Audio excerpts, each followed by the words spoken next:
Datuk Bandaro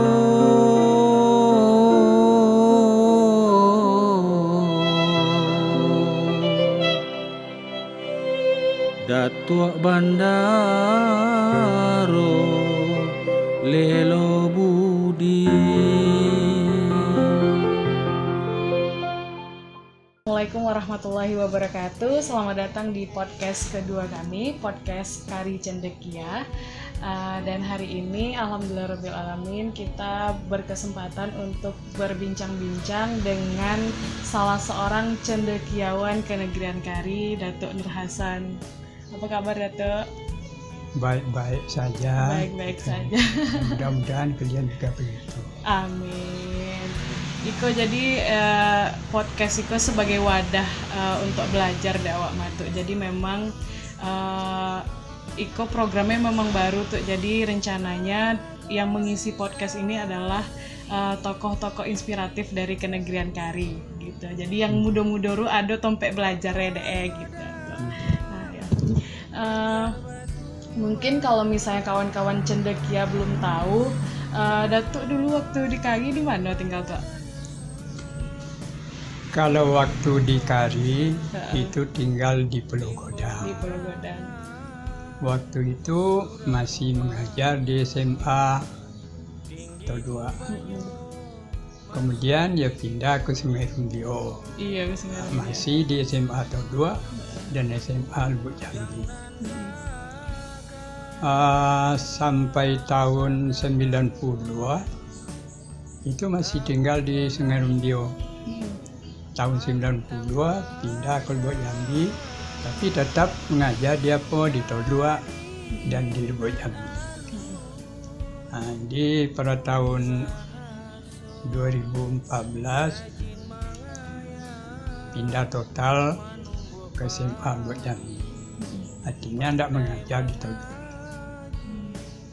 Jadi terjadi apa nenap seketik karena bidang studi Datuk dulu bahasa asing. Iya. Sesampainya dia di SMA Lubuk Jambi, kebetulan bahasa asing itu tidak direkrut dah. Nah, tapi Tolok masih tetap. Iya. Jadi dengan demikian nak mengajar Datuk di bahasa Inggris, guru dah berlebih. Iya. Jadi oleh kepala sekolah dan kebijakan sekolah, bapak tinggalnya lah apa dia yang mengurus pustaka. Hanya sampai sini ya kebetulan tidak ada nomor minat untuk mengurus pustaka, terpaksa Datuk harus mengurusnya. Pustaka itu baik di Tolua maupun Lubuk Jambi semenjak awal didirikan sekolah-sekolah itulah pustaka itu memanglah di tangan Datuk. Iya. Jadi kalau macam di Lubuk Jambi itu mulai dari paling sederhana itu lebar pustaka itu dibuat hanya 2 meter, panjang 5 meter.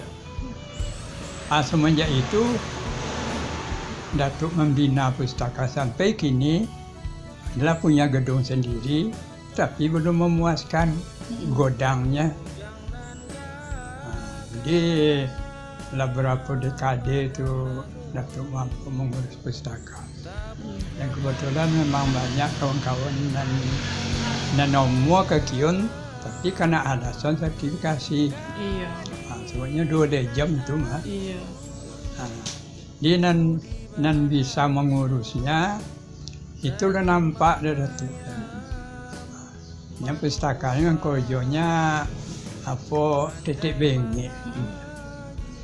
Jadi tidak ada yang berminat ke Kion Pak Datuk. Terpaksa ya kepala sekolah mampu kan itu walaupun bapak 2 hari sih kok masuk jelas. Jadi permintaan macam tu, ya terpaksa lah Datuk masuk pustaka. Iya. sampai ini. Iya. Berbicara tentang perpustakaan, Datuk, menurut Datuk apa beda minat membaca zaman generasi Datuk dulu dengan generasi yang muda-muda kini tuh? Kalau minat baca dulu, Datuk tengok di tanduk ya. Iya. Sampai awal tahun 90 tuh, itu minat baca anak-anak tuh itu besar. Besar ya tuh. Lebih-lebih sampai tahun 85. Mm-mm. Sebab Syekh Matadut itu berdiri tahun 77. Mm-mm. Sampai tahun 85 itu minat baca anak tuh besar-besar. Mm-mm. Artinya tidak pernah perpustakaan itu tidak penuh. Iya. Tetapi di Lubuk Jambi sendiri itu nampaknya berbeda dengan Todua. Oh, gitu tuh. Jadi minat baca di Lubuk Jambi tidak seperti di Todua. Apalagi kini anak-anak tu yang pertama karena alat komunikasi dan ada petangannya gini ya. Iya. Itu nampaknya lah nama tu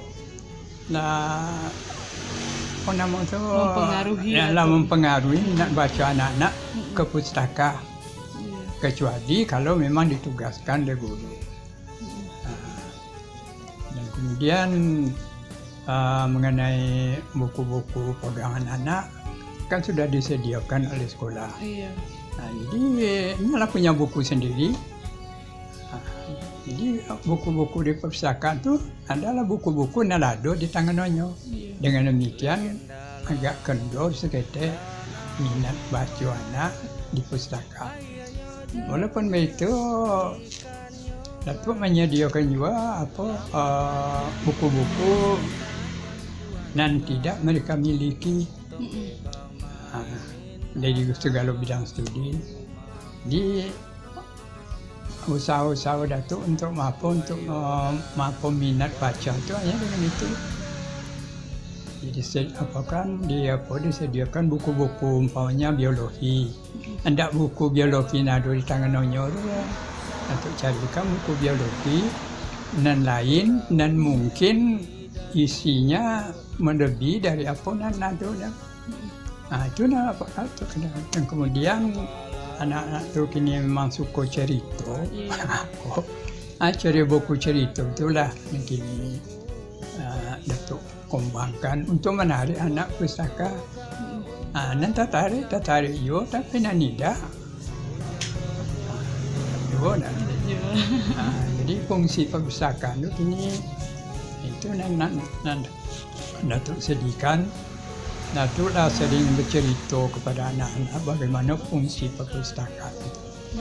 Apa hubungan perpustakaan dengan Datuk sendiri. Iya. Ini kalau dulu semenjak Datuk kapok di perguruan tinggi lah. Itu apa Datuk ceritakan. Datuk punya kartu perpustakaan sampai ompek buah perpustakaan. Jadi dalam perkuliahan itu Datuk banyak mendapatkan ilmu yang tidak dibahas di ruang kuliah, bertemu Datuk di apa?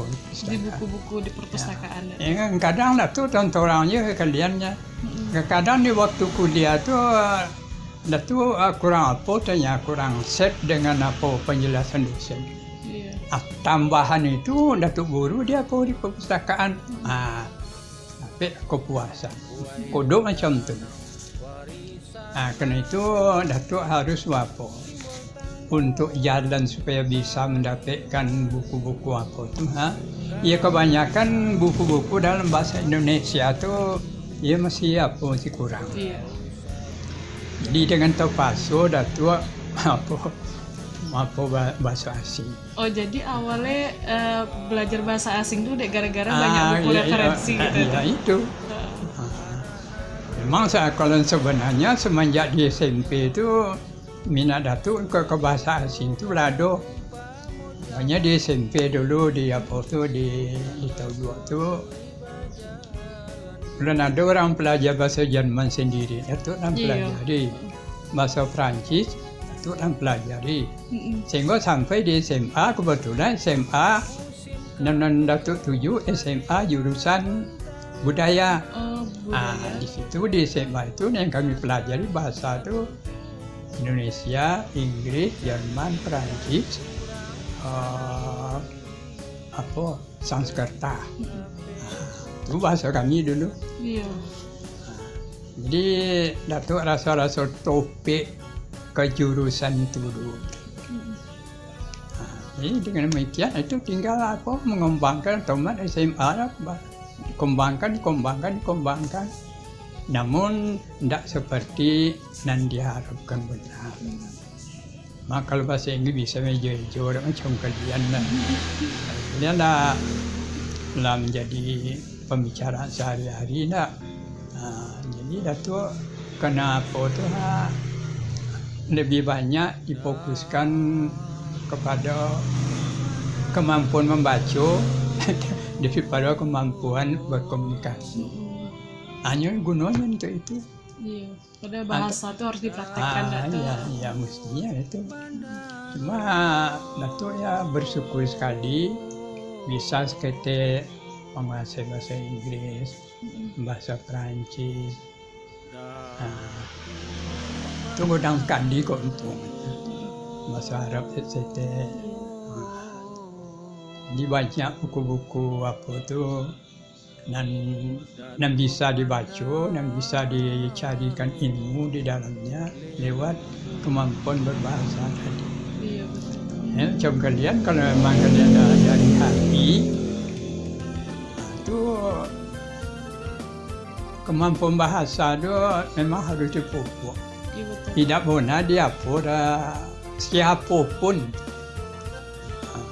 ingin berminat untuk mencari ilmu, itu kemampuan berbahasa asing itu mutlak harus dikuasai. Betul. Jadi itu yang memang yang Datuk pelajar itu memang bahasa-bahasa barat, tidak bahasa-bahasa timur dah. So timur yang kini anak-anak muda itu banyak ke Korea.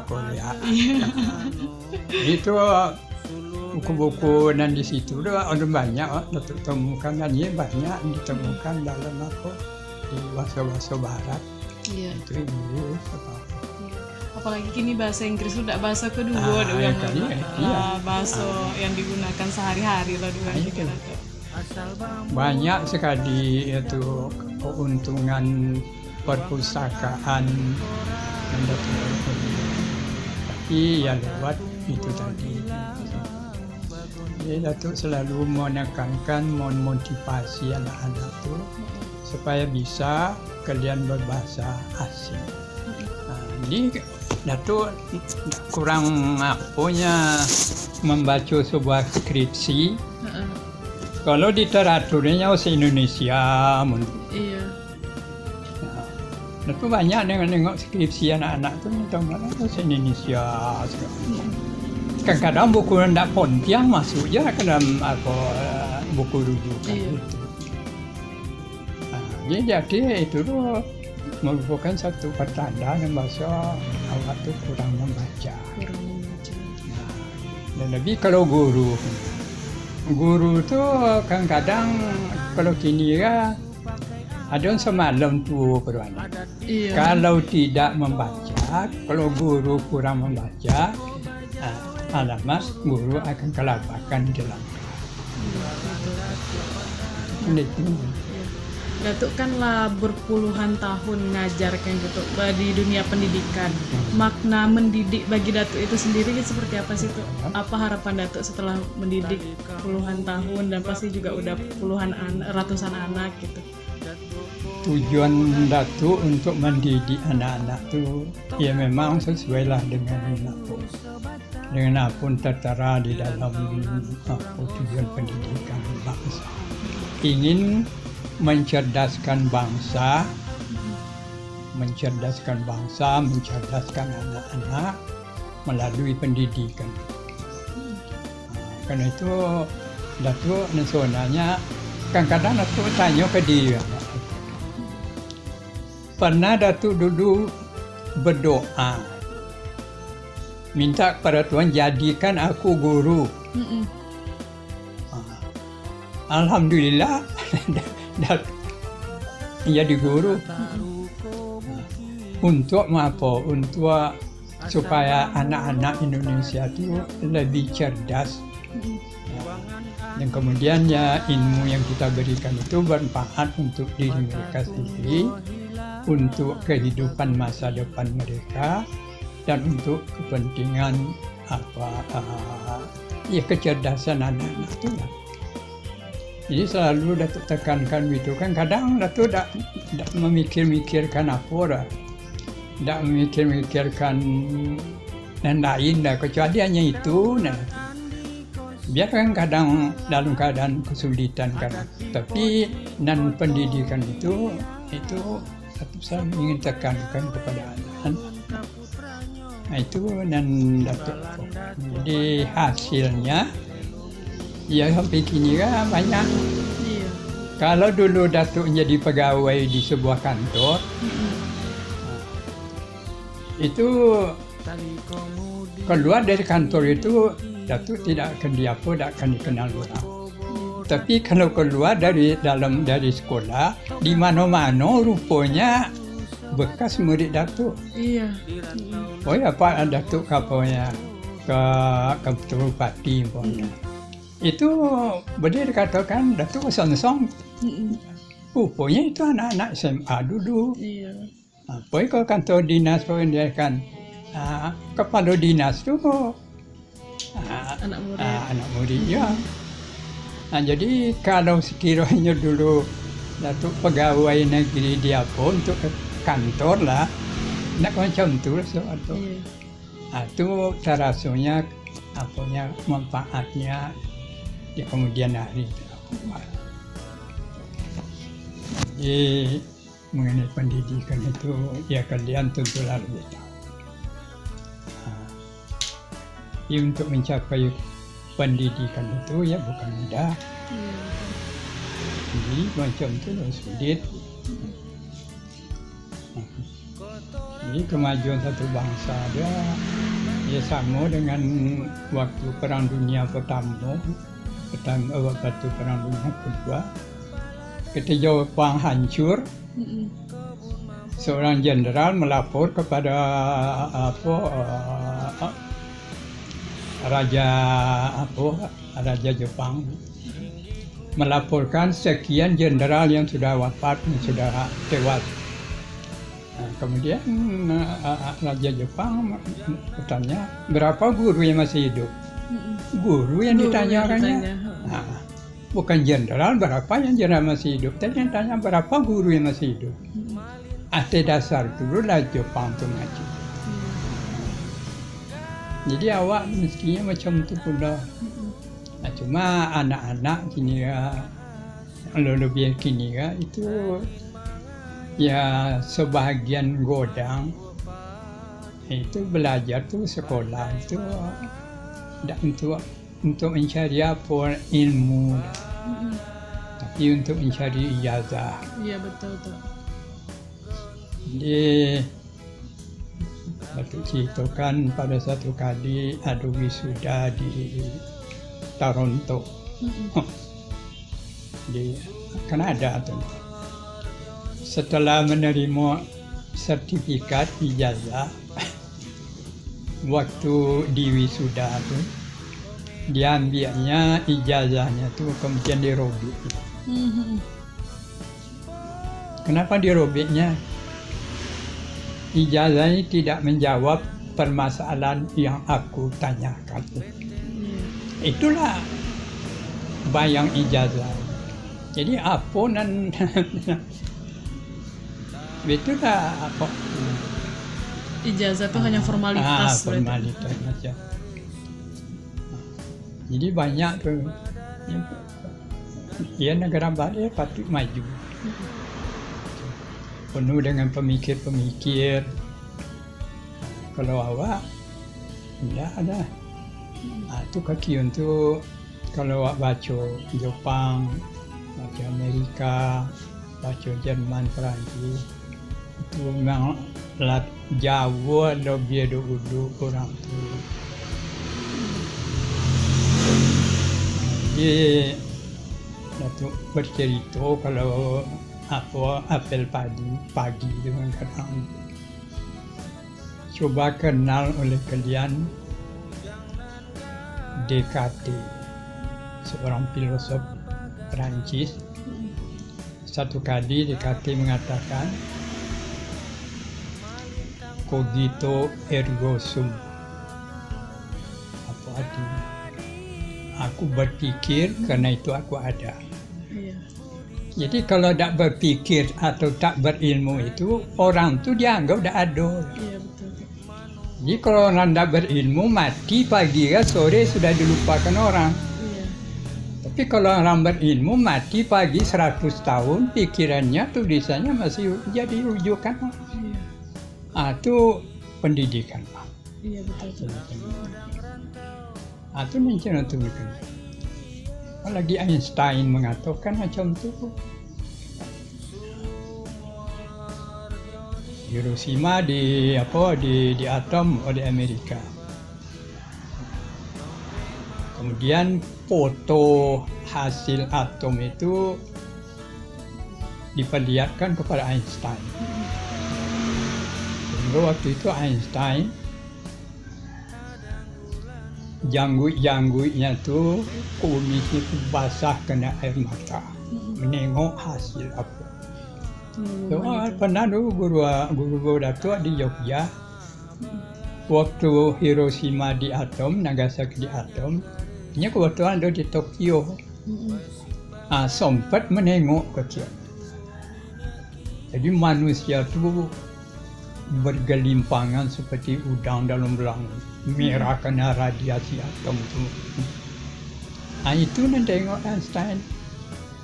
Maka kalimat-kalimat Einstein itu sampai kini tidak pernah dilupakan orang. Religion without science is lame. Science without religion is blind. Itu ditulis di mana-mana. Agama kalau tanpa ilmu itu lemah. Tapi kalau ilmu tanpa agama buta. Itu buktinya. Itu diucapkan oleh Einstein waktu menengok foto Hiroshima. Itu penting. Bahkan di negara-negara maju itu pun kalau kebijakan yang didengarkan tuh ilmuwannya adanya tuh. Iya, jadi berdasarkan ilmu pengetahuan kebijakan negara gitu. Iya. Jadi kalau ditanya siapa Tony Blair waktu dilantik, apa program kamu? Education. Ini tanya lagi, program kamu apa? Education. 2 kali ya. Apa program kamu untuk menjadi Perdana Menteri? Pendidikan. Apa itu ya? Iya. Apa negaranya Inggris apa nak maju? Iya. Amerika nak maju. Cina kini benda itu. Iya. Jadi memang Datuk mengagumi juga semangat keilmuan orang-orang Barat. Keberaniannya untuk mencari apa tu, membuktikan ilmu pengetahuan itu memang luar biasa.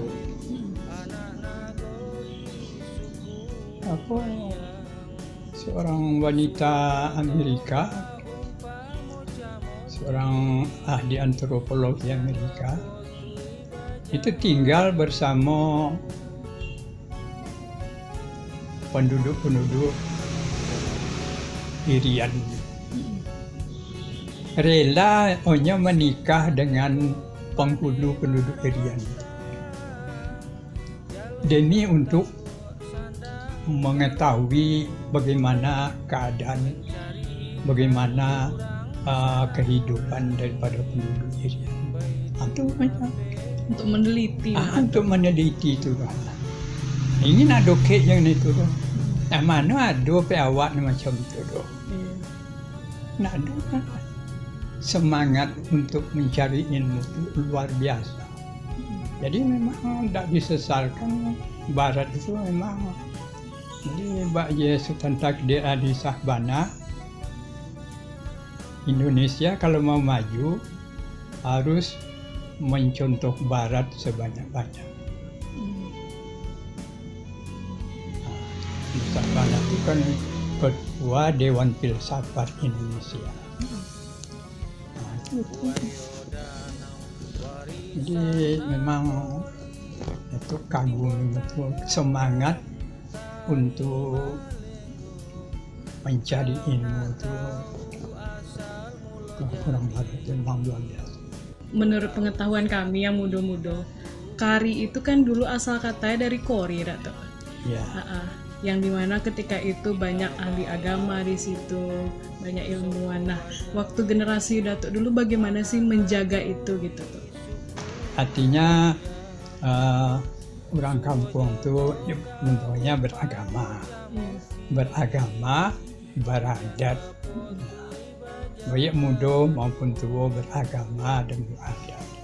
Tapi lama-kelamaan dengan kemajuan zaman itu, maka sebagian orang kari itu alhamdulillah itu bisa naik dari menjadi orang ilmuwan dah. Iya.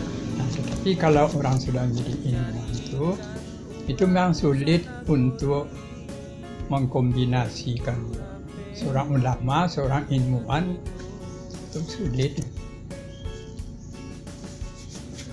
Jadi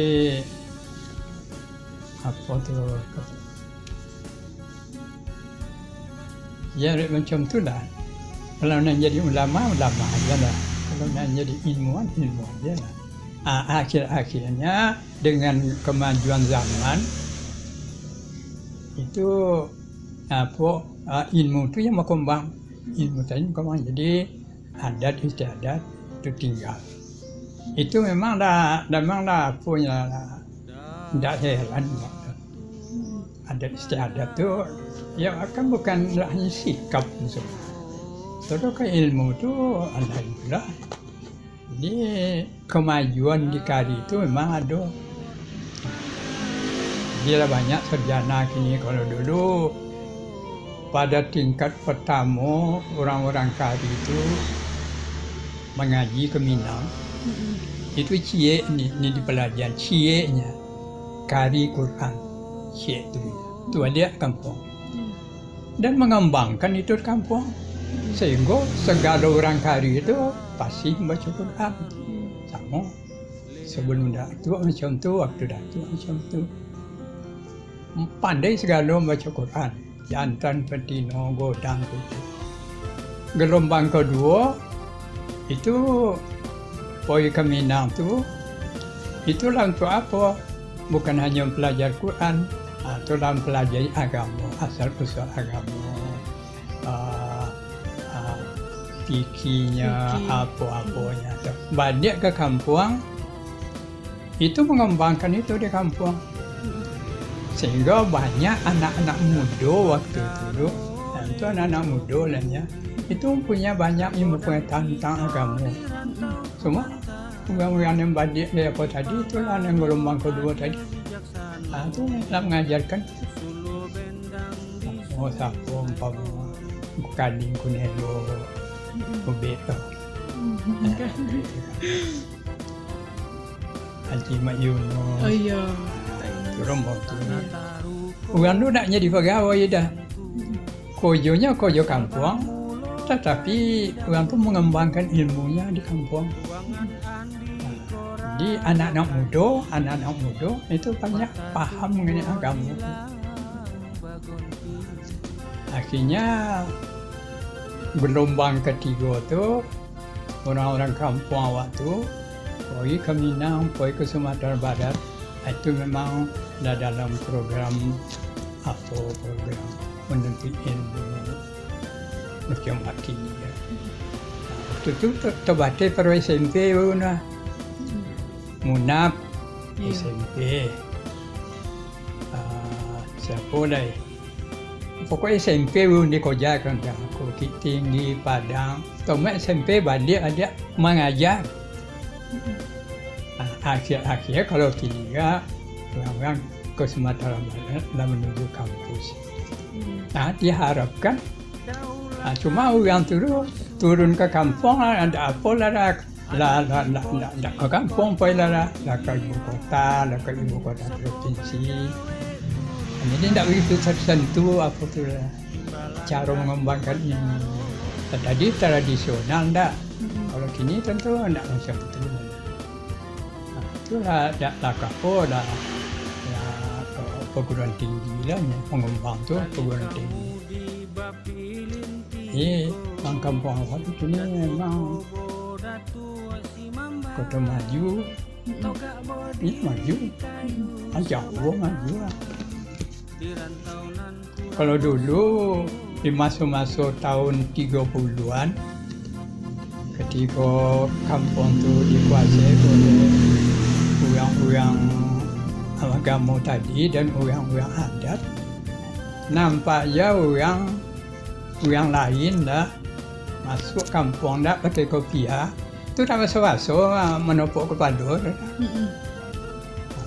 Dianggapnya kampung dah ada badat.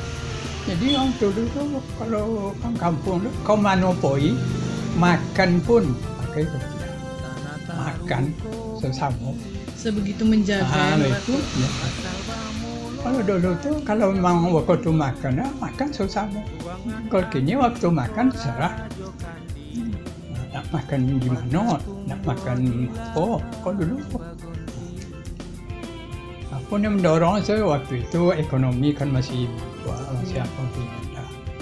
Jadi kalau nak makan bersama-sama itu dikhawatirkan tidak kebahagiaan. Itu pasal sama waktu makan bersama itu anggap tadi melandapi pelajaran tadi itu harus memberikan pendidikan kepada anak-anaknya. Sekadar nasihat. Dan kini ya itu salah turun Nabi. Jadi orang tua kini tidak punya kesempatan untuk memberikan pendidikan kepada anak. Maka jadilah umumnya kini ya untuk. Jadi dulu di meja makan pun transfer ilmunya berlangsung gitu. Ngayo tuh ada orang tua tuh. Kalau kini itu hilang. Jadi kalau keluarga itu memang sudah rusak, ya segala-galanya rusak. Jadi kalau dulu masih terpimpin, ya kini nan merupakan pengontrol masyarakat itu kan hukuman. Tidak ada, kalau dulu ada mengontrol apa masyarakat itu kontrol oleh adat dan agama. Kini itu hukum. Nah, kami akan menamakan kumpulan kami yang muda-muda Kari Cendekia Matuk. Datu apresiasi itu. Salah satu cita-cita kami itu tuh memang ingin menjadikan Kari itu kembali menjadi pusat sirkulasi ilmu pengetahuan. Gitu. Apa cara itu kiat-kiat kalian buat apa? Iya, nah mungkin kami minta saran lo ke Datuk. Mungkin saran dari pengalaman-pengalaman Datuk gitu. Atau yang apa yang lo terasa lo nampak dek kami selama gawa gitu.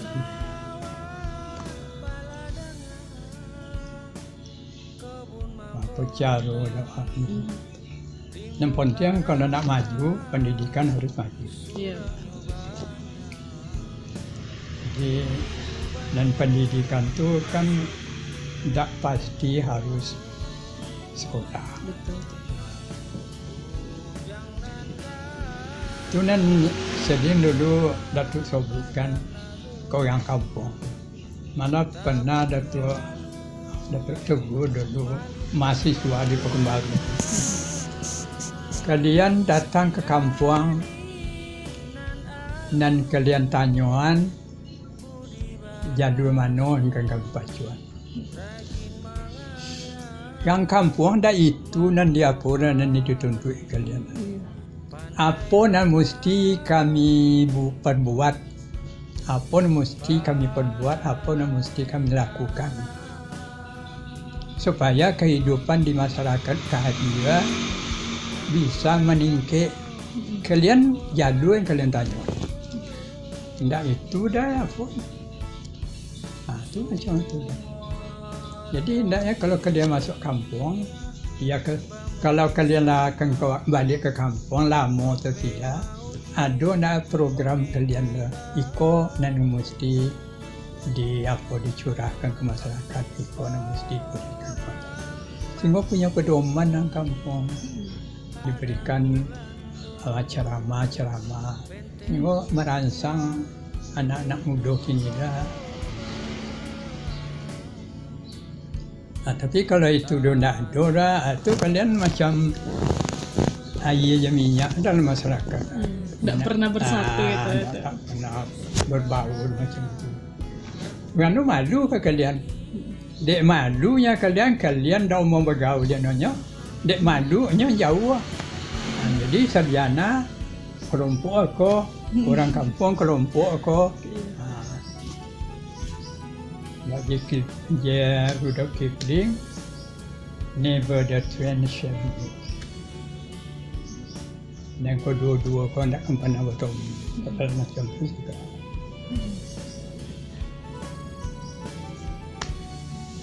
Jadi itu macam dimotivasi orang kampung. Apa nak mesti orang kampung awak petani, aku ini petani sawit, aku caruan dan aku caruan. Ini macam tu. Ya kadang-kadang kodok Datuk Sofit di pertemuan mengaji di apa di Masjid Kota. Dan berjalan dari Lubuk Jambi sampai ke Kali, sampai ke Kota Hantu Kota.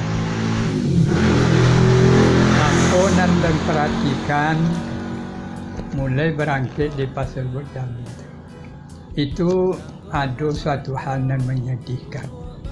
Di Pasar Lubuk Jambi sampai ke Kampung Baru umpamanya. Tengok ruko-ruko tengok. Mulai dari Bunai sampai ke Tolua. Itu kodai-kodai keupuk. Iko namanya dia. Kodok atau sabui ip. Kalau mengaji dia pun kadang banyak ikon atau sabui. Salah. Kenapa sampai? Banyak kodai tapi kodai keupuk. Orang ruko-ruko gudang. Tengoklah kalian. Habis itu geliat ekonomi. Jadi kampung awak tu ilmu kurang, kehidupan miskin. Itu menyedihkan kita. Dan yang lebih disesalkan kadang-kadang tokoh-tokoh yang ada di kampung dan patuh membimbing masyarakat itu malah tidak memberikan bimbingan. Kodok ya untuk sebutlah masalah SMA SMA kami. Lalu persiapan kami dulu tanah dan dokek ke jalan berapa meternya tu di rumah sapodonya. Jadi rumah kodai sapodo. Kodai ini apa? Berapa meternya? Ini kodai saponya. Sampai ditindakan guru tak mampu tak apresiasi kan anak murid buat apa kan maju. Itu macam itu tokoh masyarakat itu apa pribadi oriented, personal oriented. Harusnya kodok duduk sama-sama Kalau membicarakan tujuan kodok bersama-sama gitu. pun nampak je situ tokoh-tokoh masyarakat dah mau sepakat. Jadi kesepakatan awak tu payah. Nak jalan selesai SMA tu dah. Awak dulu SMA tu.